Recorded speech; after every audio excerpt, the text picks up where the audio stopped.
The following video is a complete failure, an utter disaster in pretty much every single way, and I'm coming right out with that now because I want to explain A, what it is that I did, and B, how you can prevent it. In this build, I was trying to make a different kind of puzzle, which was an inspiration from the weird cube that I made a couple of videos ago that had the same cross-sectional area but slightly different cuts. Now I'm making those cuts just as deep as I normally would. I've developed pretty good hand control on the bandsaw so far when cutting all of these puzzles. Occasionally I do slip up, but for now there weren't really any problems. After I'd cut the puzzle on the bandsaw, this is what it looked like, and this was the shape that I was pretty much going for. Now this is the point in the build where I made my first mistake, and admittedly it wasn't much of a mistake, but it was the second mistake that I made that compounded the first one. Because I was sanding these pieces so far down, I would need to glue the caps on the inside of the pieces in place. Now I don't normally do this because I have so many spare pieces that I just find a new one, stick it in place, and clip everything off and then just move on with the build.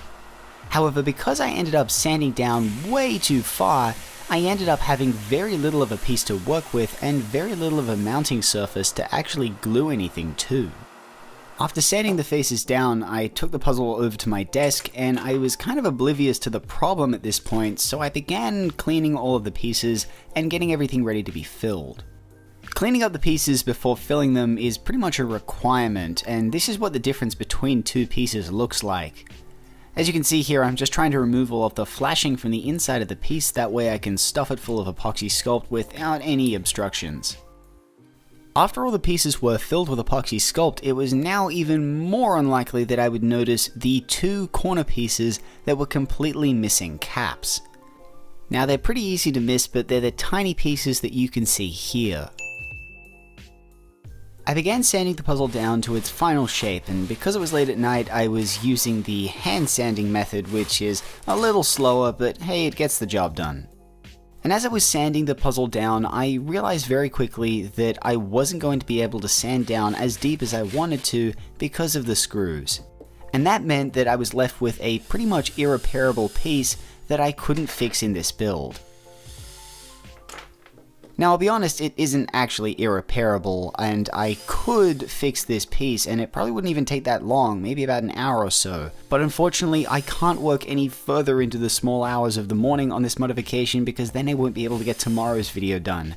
So I pretty much just have to call this video a failure.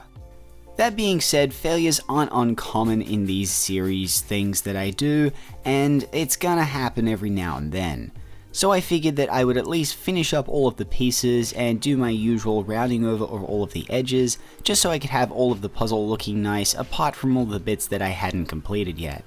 I figured I would be probably jumping straight back into this puzzle after the series is over when I have more time to complete it. But until then, it is unfortunate that this build didn't work out, and it's certainly a tragedy that this video should come out after the obligatory sticker mod that I have to do in every one of these series. But I hope you guys like this video, and I hope you guys like the puzzle that I was going for.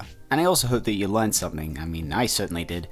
But anyways, thank you all for watching, and I'll see you next time.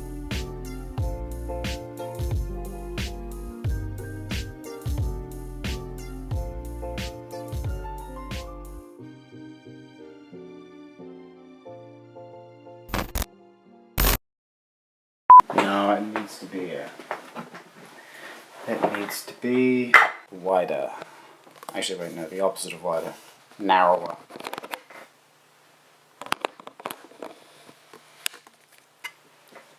Hello in there.